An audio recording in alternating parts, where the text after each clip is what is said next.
हो जाए और घुटना न टेकने पर राजी हो, उसके ऊपर दुनिया का सितम ढा दिया जाए। गाजीपुर के लोगों, इस दुनिया में इंसान की शक्ल में जन्म लेकर के जो लोग आए हैं और अगर खौफ में जुल्म को तस्लीम कर लेते हैं, मेरा यह मानना है कि उनका सर झुका के तस्लीम कर लेना जालिम के हौसला बढ़ाने का काम करता है। हम लोग हैं जो जालिमों के सामने कुर्बानी कर करके, त्याग कर करके, हौसला ले करके, इनके बीच में एक आदमी बैठो, तुम यहाँ आओ, ये पगड़ी वाले, ये पगड़ी यहाँ बैठो, जो इनके भ्रष्टाचार का, इनके गंदे कामों का अगर विरोध करेगा तो उसके पीछे पड़ जाएंगे।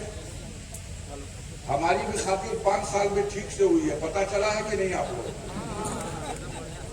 मैं तो इसी मिट्टी में पैदा हुआ, यही खेला कूदा, यही पढ़ा लिखा और यही सामाजिक कार्यों में दिलचस्पी लेते लेते फिर राजनीति के प्लेटफॉर्म पर आप लोगों की दुआ से, आशीर्वाद से जो भी मुकाम हासिल किया, लेकिन कभी जालिमों के सामने घुटना नहीं टेका, नुकसान की परवाह नहीं।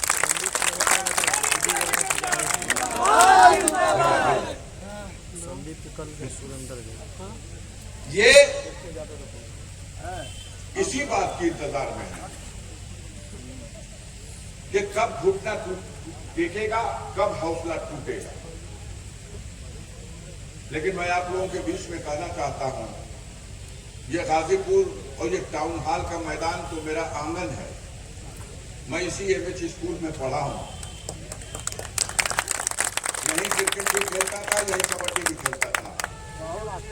हमारे सहपाठियों में कभी लोग शायद हों, लेकिन जो होंगे, हम लोग सारा दिन इन गलियों में, इन सड़कों पर जब आपकी तरह नौजवान थे तो घूमा करते थे।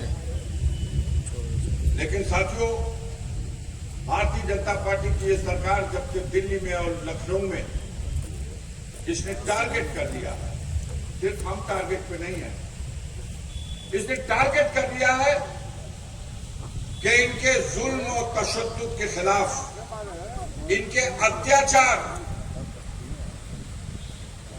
और किसी भी तरह का इनका मनमानापन, अहंकार के विरुद्ध अगर कोई उसका मुकाबला करेगा, कोई उसके सामने खड़ा होगा, तो अपने सत्ता की नाजायज ताकत का इस्तेमाल करके हम उसे राउंड डालें। यही अहंकार तो कंस को भी था, उसको भी अपनी सत्ता पर यही घमंड था। मैं मथुरा का राजा हूं और कोई भी मेरी सत्ता को चुनौती देगा, मेरी गलत नीतियों का विरोध करेगा, तो या तो उसका सर कलम कर दिया जाएगा या उसे जेल में डाल दिया जाएगा। अपने बाप को भी, मथुरा के असली राजा अपने बाप को भी जरासंध ने, कंस ने जेल में डाल दिया था। महाराजा उग्रसेन को, उनके पिता थे, उन्होंने उनकी नीतियों का विरोध किया तो महाराजा उग्रसेन को भी कंस ने जेल में डाल दिया। और उसको भी लगता था कि मेरी सत्ता का कभी पतन नहीं होगा। इन्हीं लोगों की तरह सत्ता के नशे में चूर अहंकारी कंस, और एक दिन ऐसा आया जब कंस की सत्ता का भी अंत हो गया और कंस के अहंकार का भी अंत हो गया और कंस का भी अंत हो गया। वो दिन दूर नहीं जो कंस के नक्शे कदम पर चलने वाले सत्ता में बैठे हुए लोग जनता के साथ, प्रजा के साथ, आम लोगों के साथ जिस तरह से अत्याचार कर रहे हैं, अनाचार कर रहे हैं, इनकी भी सत्ता का अंत होगा। और आज की तिथि में मैं पूरे दावे के साथ कह सकता हूं कि नरेंद्र मोदी और उनकी सरकार 5 राउंड के चुनाव का जो रुझान है, मैंने अपने 50 साल की जिंदगी में राजनीति का जो भी अनुभव किया है, उस अनुभव के आधार पर मैं दावे के साथ कह रहा हूं, नरेंद्र मोदी की सरकार फिर वापस आने वाली नहीं है। ये इतिहास पर सर पटक के मर जाएंगे, हमारा नहीं है। हमारे समाज में कुछ लोग जिनका हौसला टूट चुका है, उनको समझाना बड़ा मुश्किल है, लेकिन कहूंगा कि तमाशा भी नहीं सही बन करके देखते रहना। इस मुल्क में जनता लड़ने खड़ी हो गई है, कोई नेता कोई पार्टी नहीं। प्लेटफॉर्म दो बने, एक इंडिया गठबंधन का और एक एनडीए गठबंधन का, लेकिन पहले राउंड के चुनाव में नरेंद्र मोदी को आभास हो गया कि जो जनता मेरे इशारे पर नाचती थी, आज उनका टेम्परेचर डाउन हो गया। उनकी उलूल जुलूल बातें, जयपुर की सभा में उन्होंने जो बोला, देश का कोई प्रधानमंत्री ऐसे बोल सकता है? दूसरा राउंड हुआ, दूसरे राउंड के बाद तो जैसे किसी बच्चे को जब 103, 104 का बुखार हो जाता है तो उसके सर पे पट्टी रखी जाती है और वो बकबक बकबक बोलने लगता है, उसको खुद पता नहीं होता कि वो क्या बोल रहा है। हमारे देश के प्रधानमंत्री को 104 नहीं 105 डिग्री का बुखार हो गया और वो बकबक बकबक शोर कहने लगे कि जिसके पास 2 भैंस है सजग रहना, वो 1 भैंस भी ले लेंगे इंडिया गठबंधन वाले। खौफ सवार है कि आ गए इंडिया गठबंधन वाले, डर उनको लग रहा है और धमका रहे हैं जनता को, डरा रहे हैं जनता को। आ गए इंडिया गठबंधन वाले तो मंगलसूत्र भी बचाना मुश्किल हो जाएगा। भाषण सुना कि नहीं आप? ये भूत बन करके उनके सर पर मंडरा रहा है इंडिया गठबंधन। पतन निश्चित है। घबराहट का आलम यह है कि जनगणना अधिकारी बन गए। किसकी जनगणना में आबादी बढ़ रही है और किसकी घट रही है, आजकल यही कर रहे हैं। क्या बोल रहे हो मोदी जी? आपने तो देश की जनता से कहा था एक बार मौका दो, हवाई चप्पल पहनने वालों को हवाई जहाज में उड़ा दूंगा। और आदमी सो करके खर्चू पहलवान जब अपने खेतवा में सुनता तो ऊपर ताके मुझे तारा लोग बगलिया में कुर्सी भाई जाना तो कहे ना कि नहीं वो गूंगी जहाज है। जब दूसरे जना बैठ को के तकिया लोग कहाँ जाता था, पटना और तो कलकत्ता और तो वहाँ जो और लोग हैं वो कहते हैं घबरा मत, मोदी जी पहले वहाँ हवाई चप्पल वालों थे, हम हवाई जहाज में उड़ाएंगे। कोई दिन टिकट आएगा खर्चू भाई आपका भी, मोदी जी भेजेंगे, उस दिन उड़ लीजिएगा उसी जहाज में। इंतजार कर रहे हैं जहाज के में उड़ने का और जहाजें बेच दिया। एयर इंडिया, इंडियन एयरलाइंस बिक गई और गरीब सोच रहा कि हवाई चप्पल वालों के मोदी जी जहाज में उड़ेंगे। अरे भैया जरा गौर करो, इतना बड़ा भी जो देश है, 42 लाख की जनसंख्या गाजीपुर की है और 42 लाख की जनसंख्या कुवैत की भी है। हमारी जनसंख्या जिस गाजीपुर जनपद की जनसंख्या के बराबर जो देश कुवैत है, उस कुवैत को आप विश्व गुरु। अब वो एक साधारण सा देश है। 272 रुपया गिनाई रुपये बना का 100 दीनार मिलेगा कोई। क्या औकात है हमारी? आपने कहा था 62 रुपया हमारे मूल्य गिरा दिया मुद्रा का। आज कितने में है मोदी जी? 84 रुपये। आज 84 रुपये का $1 है। जहाज देख रहे हैं, तारा देख रहे हैं, जहाज बेच दिया। अभी लोग सोच रहे हैं कि भाई जहाज बेच दिया, जहाज बेच दिया। भारत इतना विशाल देश है, दुनिया में कोई ऐसा देश नहीं जो इतना विशाल हो, साधन संपन्न हो, जहां की जनता से इतना टैक्स वसूला जाता हो, उसके पास एक एयरलाइंस ना हो। किसी दुनिया के देश का नाम बताना जिसकी अपनी एयरलाइंस ना हो। इतना साधन संपन्न होने के बावजूद आत्मनिर्भर बनो और अपनी एयरलाइंस को बेच दो टाटा को। अभी आदमी कहे जहाज क्यों बिका, क्यों बिका?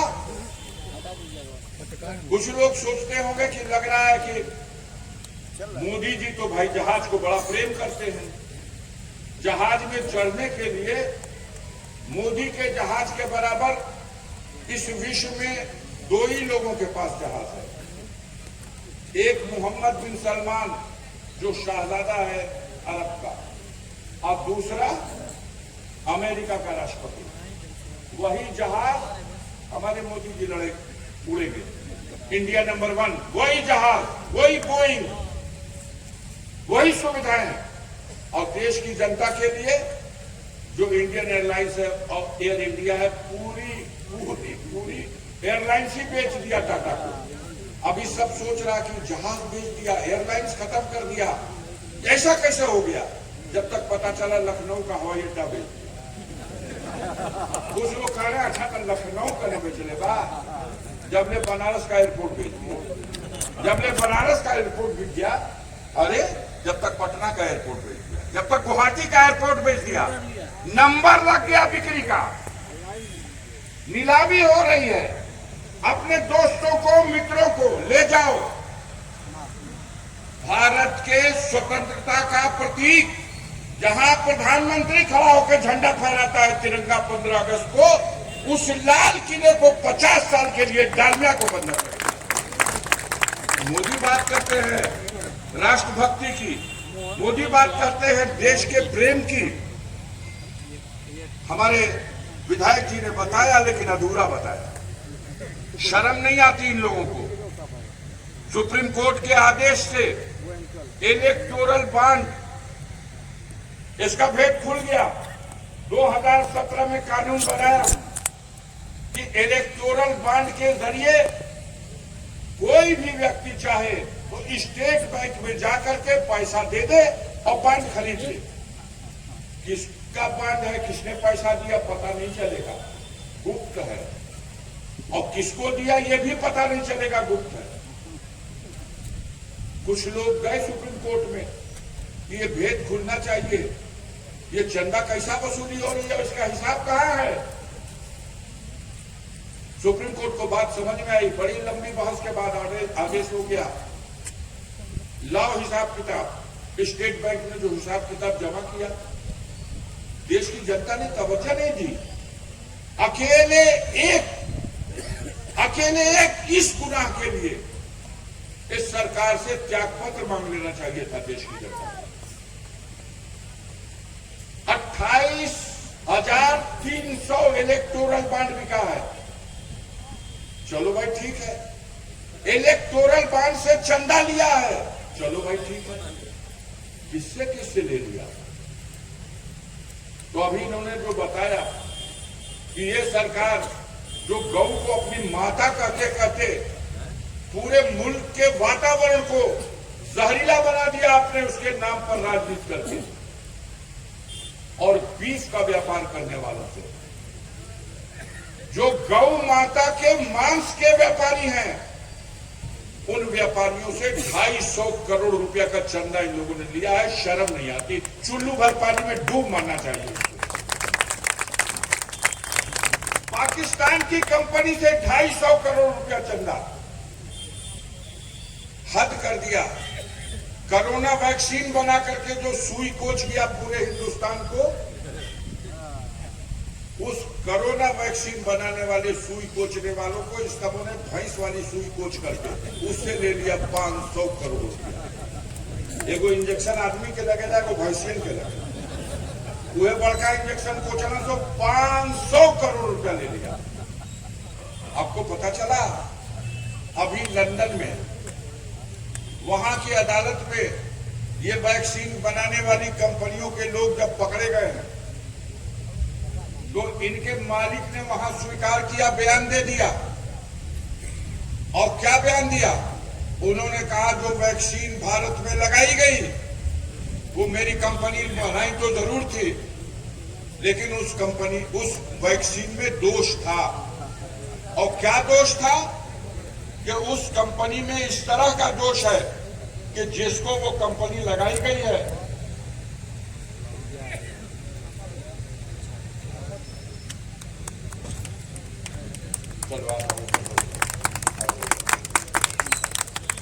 चलो ऊपर इधर आके बैठो। मुख्तार साहब के छोटे साहबजादे उमर अंसारी साहब मंच पर आए हैं, जरा जोरदार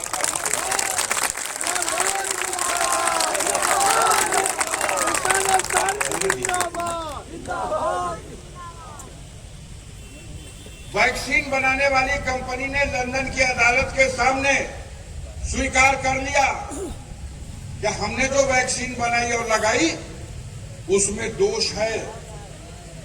जिसको लगा दिया क्या करेगा भाई? नुकसान क्या खुजली होगी? नहीं, उनकी नसों में खून जमने लगेगा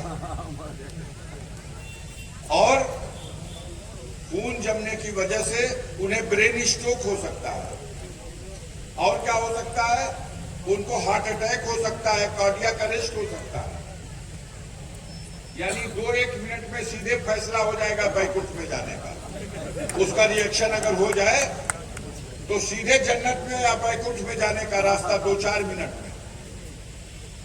ऐसी खतरनाक वैक्सीन हमारे देश में सभी नागरिकों को लगवा दी गई।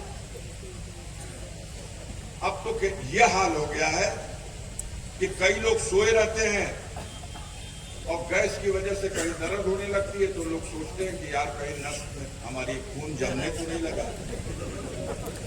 हमने खुर्शीद भाई से कहा था कि भैया खाना पीना कम कर दीजिए और खून पतला करने वाला कैप्सूल रोज खाया कीजिए, आने पता भी नहीं चलेगा और रुखसत हो जाएंगे दुनिया से।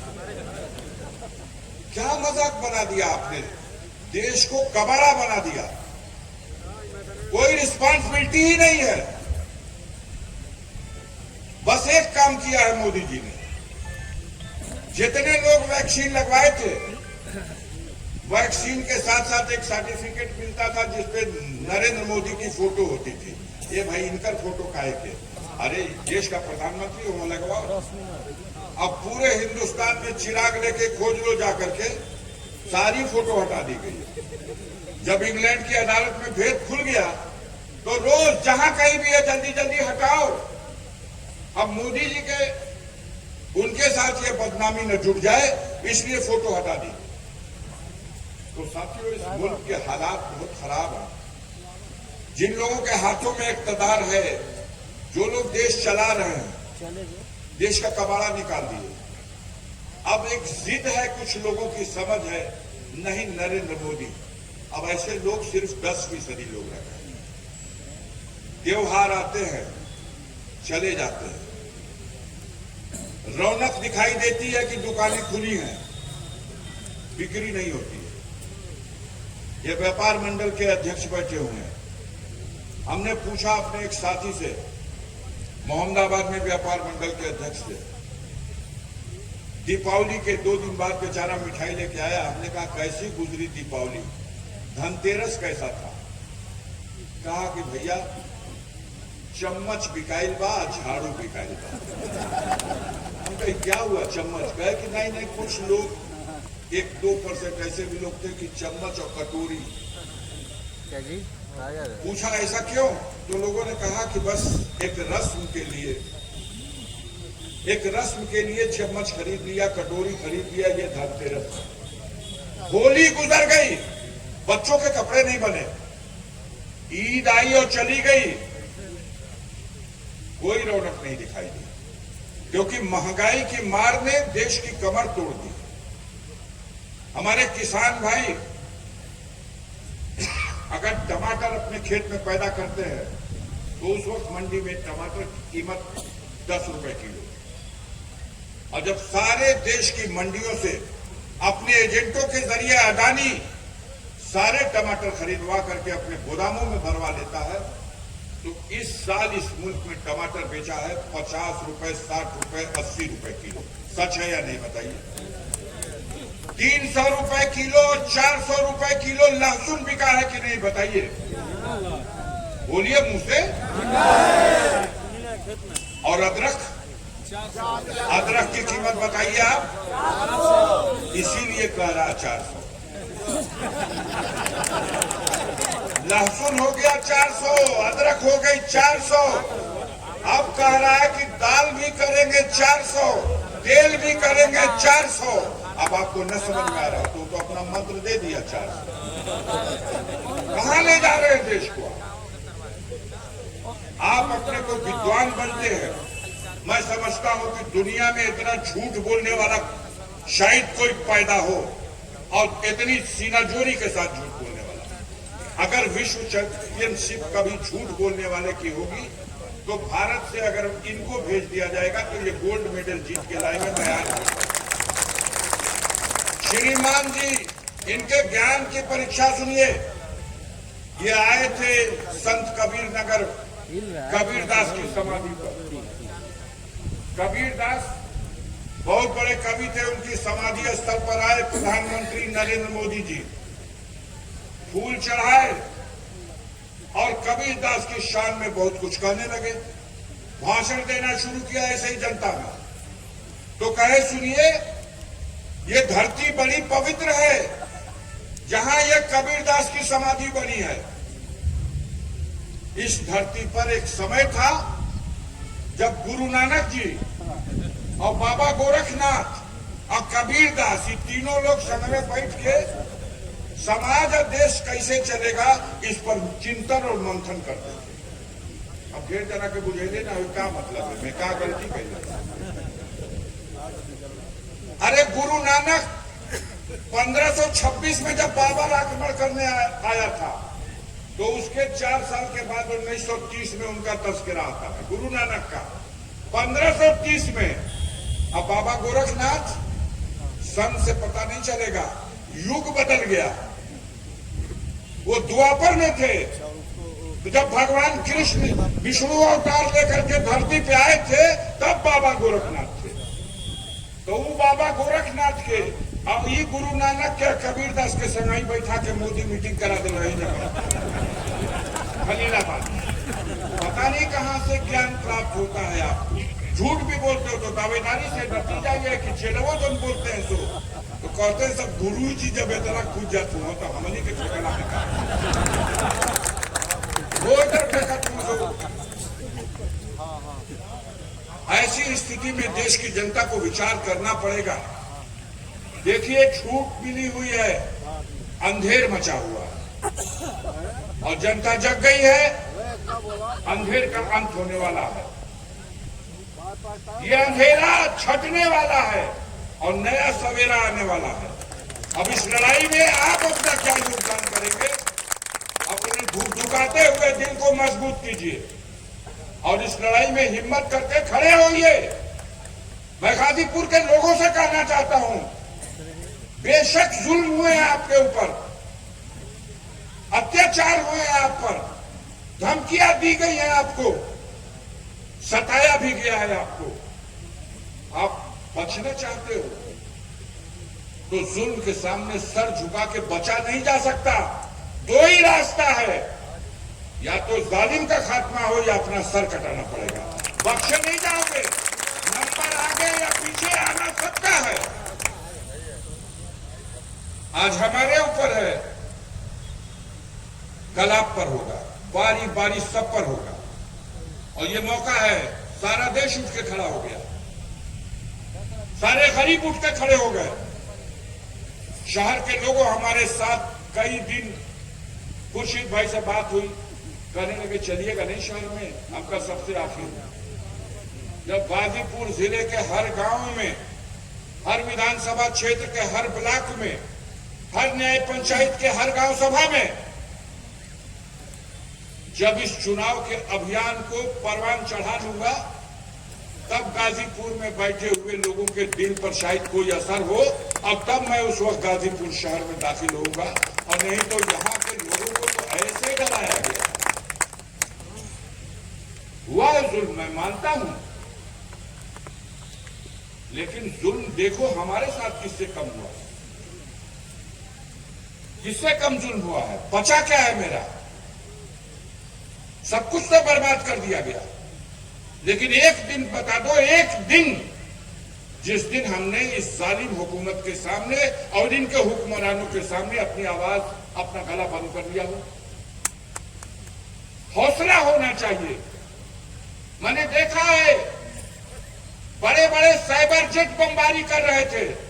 अब फलस्तीन में 8 साल 10 साल के बच्चे जमीन से ढेला उठा करके साइबर जेट की तरफ फेंक रहे थे। उनका ढेला नहीं डाला था जब तक, लेकिन उनका हौसला था कि हम तुम्हारे सामने डरे नहीं है, झुके नहीं है। हमको क्या डराओगे मोदी? ये बुलडोजर लेके चला करते थे। औकात नाप दिया गया विधानसभा के चुनाव में। एलजी साहब परिक्रमा करते रह गए देवी और देवताओं की, लेकिन गाजीपुर की जनता ने ऐसा नाप दिया कि बोहनी भी नहीं हुई, पूरा जिला का जिला सफाया हो गया। अब पूरा प्रदेश सफाया होने जा रहा। 80 में 80 सीट घोट रहे थे लोग। अब आज का हालात ये है, गाजीपुर शहर में रहने वालों, आपको तो सबसे पहले तो मालूम होना चाहिए, पता कर लो, चंदौली भारतीय जनता पार्टी बुरी तरह से हार रही है। बलिया की सीट सनातन पांडे जीत रहे हैं, घोसी समाजवादी पार्टी जीत रही है। जरा पता करो, लालगंज और आजमगढ़ गणना के बाद लाखों में गिनती का अंतर होगा। आप बात कर लो जौनपुर की, बात कर लो भदोही की। जब चारों तरफ जीत हो रही है तो गाजीपुर की जीत का क्या होगा? बोलिए, कुछ हवा मिल रही है शहर के लोगों को? बताओ। रुका भैया, तो हम लोग रुका जा, अपने मालिकों से पूछने दीजिए। कुछ अगल बगल के इस जिले के दूसरे क्षेत्रों के, आप तो शहर में बैठे हो, सारी दुनिया गाजीपुर की घूम के तो शहरी में आती है। कुछ जायजा लेते हैं, कुछ पता चल रहा है? बोलिए।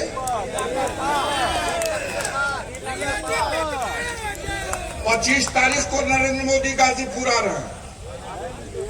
पर्चा दाखिला करने के लिए उत्तराखंड के मुख्यमंत्री बुलाए गए और प्रचार शुरू करने के लिए मध्य प्रदेश के मुख्यमंत्री बुलाए गए। अब प्रचार को परवान चढ़ाने के लिए खुद प्रधानमंत्री आ रहे हैं। इसके बाद नंबर लगा हुआ है, रक्षा मंत्री से लेके गृह मंत्री, कोई देवता बचेंगे नहीं, सबको आना है। और गाजीपुर की जनता ने फैसला कर दिया है कि इस बार सबकी औकात नाप करके पूरे पूर्वांचल में सबसे अधिक सीटों से गाजीपुर जीतेगा।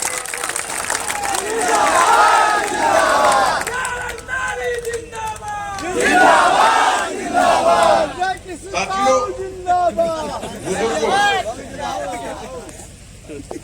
ये गाजीपुर और ये गाजीपुर का शहर 90,000 के आसपास वोटर हैं। 90,000, 92,000, लगभग 1/3 हिस्सा है और 2/3 हिस्सा ग्रामीण क्षेत्रों में। मैं जब पिछला चुनाव लड़ रहा था तो ग्रामीण क्षेत्रों से हम लीड लेकर के शहर में गिनती कराने आए, लेकिन शहर का बक्सा खुला